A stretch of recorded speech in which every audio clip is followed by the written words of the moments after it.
الحمد لله وحده والصلاة والسلام على من لا نبي بعده. أما بعد فأعوذ بالله من الشيطان الرجيم. بسم الله الرحمن الرحيم. قال الله عز وجل في كتابه العزيز: ولقد نصركم الله ببدر وأنتم أذلة فاتقوا الله لعلكم تشكرون. اللہ رب العالمین نے یقیناً تمہاری مدد فرمائی ہے جنگ بدر میں، وَأَنْتُمْ أَذِلَّةٌ، اس حال میں کہ تم کمزور تھے، کم تھے، فَاتَّقُوا اللَّهَ، تم اللہ سے ڈرو، لَعَلَّكُمْ تَشْكُرُونَ، اور شاید کہ تم شکر کرو۔ غزوہ احد کے ساتھ غزوہ بدر کا ذکر کرنے کا مقصد یہ بھی ہے، مفسرین نے لکھا ہے کہ اللہ رب العالمین نے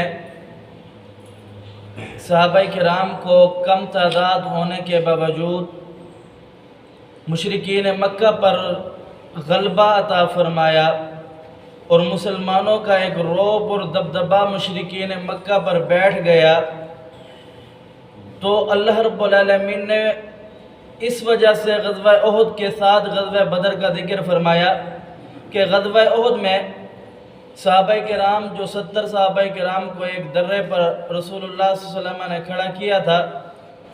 آپ علیہ السلام نے فرمایا تھا کہ آپ کچھ بھی ہو جائے، اگر آپ دیکھیں کہ ہمارے مجسموں کو پرندے اچک کر کے کھا رہے ہیں، پھر بھی آپ نے نیچے نہیں آنا۔ تو صحابہ کرام جب نیچے آئے، اس وجہ سے آپ علیہ السلام کے ان صحابہ کرام کو بڑی تکلیف کا سامنا کرنا پڑا، اور مشرکین مکہ چر دوڑے، پورے مسلمانوں کا گروہ درم اور برم ہو گیا۔ اس کے ساتھ غزوہ بدر کو بیان کرنے کا مقصد مفسرین کہتے ہیں کہ یہ ہے کہ یہاں کم تعداد ہونے کے باوجود مشرکین مکہ کو مسلمانوں نے شکست فاس سے دوچار کیا۔ اللہ فرماتا ہے: وَلَقَدْ نَصَرَكُمُ اللَّهُ بِبَدْرٍ وَأَنْتُمْ أَذِلَّةٌ، اللہ رب العالمین نے تمہاری مدد فرمائی بدر کے دن، اس حال میں کہ تم کمزور تھے۔ اور غزوہ بدر کا پس منظر یہ ہے کہ رسول اللہ صلی اللہ علیہ وسلم اور آپ علیہ السلام کے صحابہ کرام جو مکہ مکرمہ میں پہلے قیام پذیر تھے، تو آپ علیہ السلام اور آپ علیہ السلام کے صحابہ کرام کو مکہ سے ہجرت کرنی پڑی، تکلیفوں سے دوچار ہو کر کے آپ علیہ السلام نے وہاں سے ہجرت کی۔ جب آپ نے اور آپ کے صحابہ نے وہاں سے ہجرت کی، تو مشرکین مکہ نے جو مسلمانوں کے مال تھے ان پر قبضہ کر لیا، اور آپ کے گھروں پر قبضہ کر لیا۔ تو اللہ رب العالمین نے وحی کے ذریعے رسول اللہ صلی اللہ علیہ وسلم کو بیان فرمایا کہ اے نبی، یہاں مدینہ منورہ سے ایک قافلہ گزرے گا ابو سفیان کا، یہ وہ ابو سفیان ہے جو ابھی تک اسلام لے کر کے نہیں آئے ہیں، جو رسول اللہ صلی اللہ علیہ وسلم کے سسر حضرت امیر معاویہ کے ابا جان ہیں۔ یہ ابو سفیان کا قافلہ گزر رہا تھا، تو رسول اللہ صلی اللہ علیہ وسلم کو اللہ رب العالمین نے وحی کے ذریعے بتایا کہ آپ نے اس قافلے کو روکنا ہے، جو آپ کا مال انہوں نے مکہ میں چھینا ہے، آپ نے ان کے اس وجہ سے آپ نے ان کے اس قافلے کو روکنا ہے۔ تو اس قافلے کو روکنے کے لیے صحابہ کرام کے ایک دستے کو رسول اللہ صلی اللہ علیہ وسلم نے بھیجا۔ یہ ابو سفیان رضی اللہ تعالی عنہ، یہ بھی بڑے ذہین اور فتین انسان تھے۔ یہ اپنے قافلے کو بچتے بچاتے بدر کے مقام تک لے گئے۔ جب بدر کے مقام تک لے گئے، اوپر پھر مشرکین مکہ بھی وہاں پر آ گئے، اور یہاں صحابہ کرام مشرکین مکہ کے درمیان پھنس گئے۔ تو رسول اللہ صلی اللہ علیہ وسلم نے جو صحابہ کرام تھے ان کو لے کر کے بدر کے مقام پر پہنچے، اور وہ تو اسلحے کے ساتھ بھی تھے، ان کے پاس سواریاں بھی تھی، ان کے پاس مسائل سب کچھ تھے، اور صحابہ کرام کے پاس لڑنے کے لیے تلواریں بھی نہیں تھیں۔ تو رسول اللہ صلی اللہ علیہ وسلم کے یہ صحابہ کرام کھجور کے تنوں کے ساتھ، کھجور کی شاخوں کے ساتھ لڑ رہے ہیں۔ جناب عبداللہ ابن عباس رضی اللہ تعالی عنہ بیان فرماتے ہیں کہ ہم جب رسول اللہ صلی اللہ علیہ وسلم کے یہ صحابہ کرام لڑتے تھے،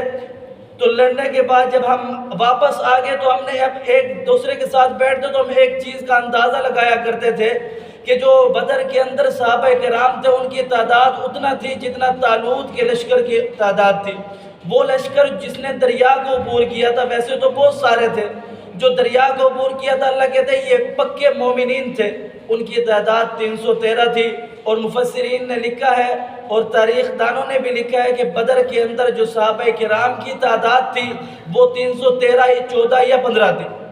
تو اتنا تعداد تھی۔ جناب عبداللہ ابن عباس رضی اللہ تعالیٰ عنہ بیان فرماتے ہیں کہ رسول اللہ صلی اللہ علیہ وسلم کے ایک صحابی بدر کے میدان کے اندر ایک مشرک کے پیچھے دوڑ رہا ہے اسے مارنے کے لیے،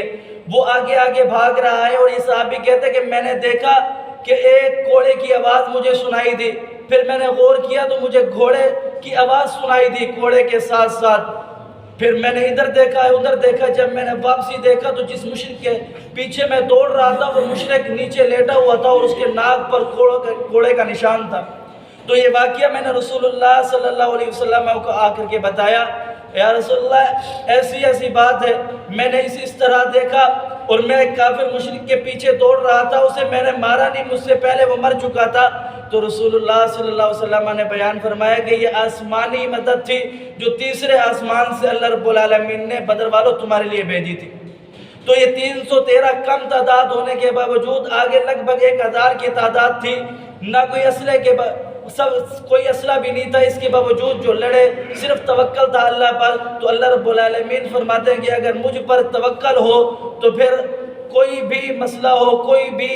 کتنی بھی مشکل کام کیوں نہ ہو، تو اللہ پر توکل ہو تو اللہ رب العالمین اپنے بندے کو کبھی بے یار و مددگار نہیں چھوڑتا۔ تو اللہ رب العالمین فرماتے ہیں کہ جو کتنا بھی یہ جنگ کا جو وقت ہوتا ہے یہ بڑا مشکل وقت ہوتا ہے، اللہ پاک کہتا ہے کہ جب جنگ کے اندر اللہ رب العالمین مسلمانوں کو صحابہ کرام کو نہیں چھوڑتا تو باقی کوئی بھی مسائل اور کسی بھی مسئلے کے اندر اللہ رب العالمین مسلمانوں کو نہیں چھوڑتا۔ بس ایک مسلمان کا نظریہ تو یہ بنائے اور اپنے دل کے اندر اس بات کو تو بٹھائے کہ ہر چیز کا مالک اللہ ہے اور اللہ رب العالمین نے آسانی کرنی ہے۔ اللہ پاک سمجھنے کی توفیق دے۔ اقول قولی ھذا استغفر اللہ لی ولکم ولسائر المسلمین۔